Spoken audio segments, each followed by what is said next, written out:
2018 മുതൽ ഞാൻ പഠനം ആചാര്യശ്രീയുടെ കീഴിൽ പഠിച്ചു വരുന്നു. വേദപഠനത്തെക്കുറിച്ച് എനിക്ക് ആദ്യമൊന്നും അറിയില്ലായിരുന്നു. സനാതന ധർമ്മത്തെക്കുറിച്ച് അറിയുവാനും അതിനെക്കുറിച്ച് കൂടുതൽ പഠിക്കാനുള്ളൊരു അവസരം സാധാരണക്കായ എന്നെപ്പോലുള്ള ഒരാൾക്ക് അവസരം തന്നത് ആചാര്യശ്രീയുടെ നേതൃത്വം നടക്കുന്ന കാശിവ വേദ റിസർച്ച് ഫൗണ്ടേഷനിൽ നിന്നാണ്. ക്ലാസ്സിന് വന്നതിന് ശേഷം എനിക്ക് വന്ന ഒരുപാട് മാറ്റങ്ങളുണ്ടായിട്ടുണ്ട്.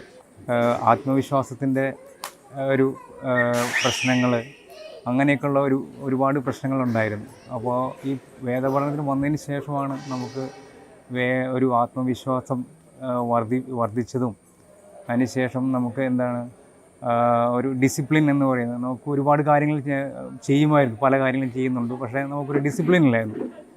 സാമ്പത്തികമായിട്ടാണെങ്കിലും അങ്ങനെയുള്ള പല കാര്യങ്ങളും നമുക്കൊരു ഡിസിപ്ലിൻ ഇല്ലാണ്ട് ഉള്ള ഒരുപാട് പ്രശ്നങ്ങളൊക്കെ ഉണ്ടായിരുന്നു. അപ്പോൾ അങ്ങനെയുള്ള പല കാര്യങ്ങളിലും നമുക്ക് മാറ്റങ്ങൾ വന്നു. നല്ലൊരു സാമ്പത്തിക അച്ചടക്കം നമുക്ക് വന്നു. അതുപോലെ ജീവിതത്തിൽ പല പ്രശ്നങ്ങളും ഉണ്ടായിട്ടുണ്ടായിരുന്നു. അപ്പോൾ അതിനെയൊക്കെ നമുക്ക് തരണം ചെയ്യാനൊരു മനഃശക്തി കിട്ടിയത്, അതൊക്കെ ഒരു ഉപാസനയുടെ ഒരു വഴിയിലൂടെ എങ്ങനെ നമുക്ക് ആത്മവിശ്വാസം വർദ്ധിപ്പിക്കാൻ നമുക്ക് പല പുരോഗതികൾ നമ്മുടെ ജീവിതത്തിൽ ഉണ്ടാകാം എന്ന് പഠിപ്പിച്ചു തന്നത് ആചാര്യശ്രീയുടെ നേതൃത്വം നടക്കുന്ന കാശിവ വേദ റിസർച്ച് ഫൗണ്ടേഷനിൽ വന്നതിന് ശേഷം ഉണ്ടായ ഒരുപാട് മാറ്റങ്ങളാണ്.